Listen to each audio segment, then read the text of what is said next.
তোমাকে ভালোবাসার পর আমি আস্তে আস্তে বুঝতে শিখলাম যে একটা মানুষ অন্য একটা মানুষকে কতটা ভালোবাসতে পারে।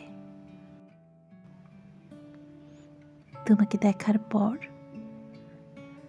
তোমার প্রতি যে মুগ্ধতা তৈরি হয়েছে,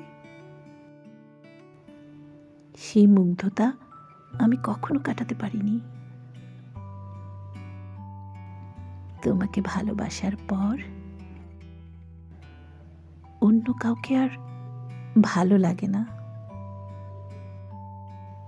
তোমাকে কাছে পাওয়ার পর অন্য কোথাও হাত বাড়ানোর সাহস আমি পাইনি। তোমাকে ছাড়া অন্য কোনো কিছুতে নিজের ভালো লাগা অনুভব করতে পারি না। সুখে দুঃখের মাঝে তোমাকে খুঁজে পাই। তোমাকে ছাড়া এখন আমার কোনো কিছুই ভালো লাগে না। এই ভাঙাচোরা অসুস্থ শরীর ভালো রাখার একমাত্র ওষুধ হলো তুমি।